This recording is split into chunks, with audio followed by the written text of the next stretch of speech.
You've seen the numbers 1111, 4488. You've heard the influences. A new portal is open. Today is a powerful gateway. Your manifestation is coming.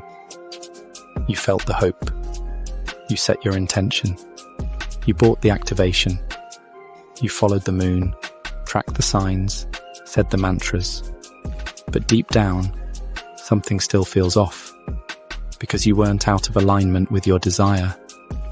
You were out of sync with the rhythm. You weren't out of power. You were out of time. Not your time, his. You say you believe in the universe, in sacred timing, in Christ consciousness, in ancestors, in downloads. But if you truly believe in divine law, then you must also care about divine order. And divine order means nothing without divine timing. You can't say you follow the stars and ignore the calendar they were made to serve. The constellations weren't placed to mark your mood. They were placed to announce the rhythm of the Creator.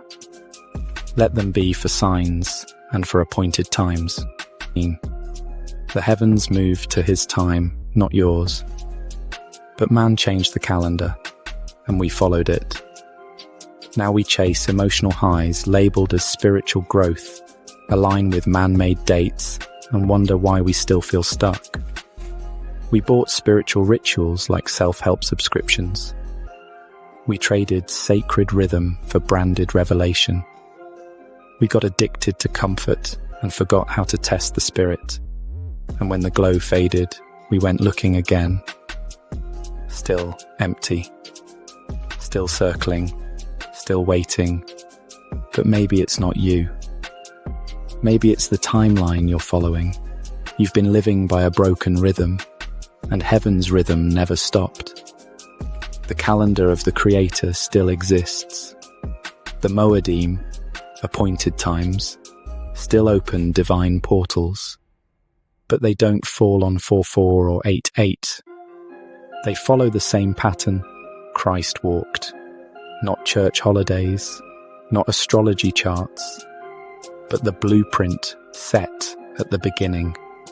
And this week is one of them. It's not a portal because it's April 4th. It's a portal because it's day 2 of unleavened bread. A 7-day sacred window of purification, established in the heavens, honored by the Messiah. This rhythm is not new. It was never lost, only hidden.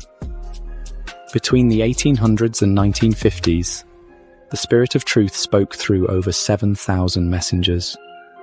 Humble people, no titles, no fame, just voices filled with fire.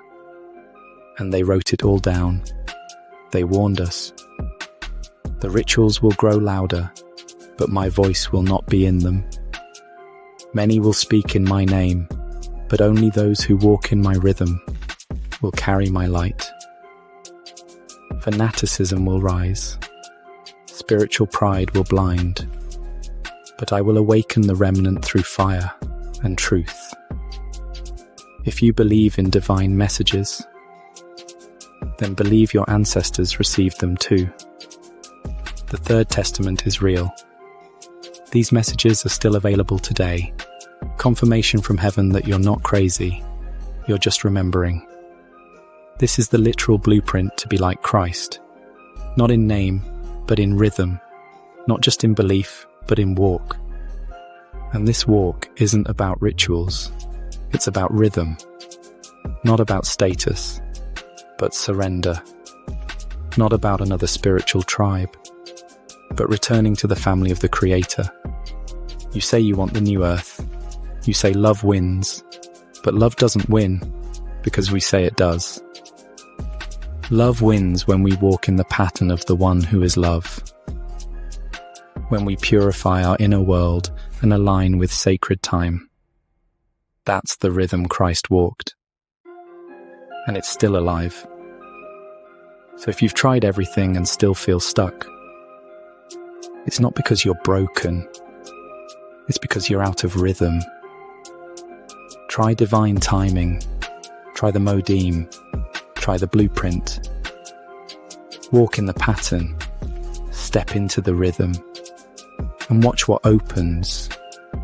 Not because you made it happen, but because the Creator always shows up when the time is right. And beloved, the time is now.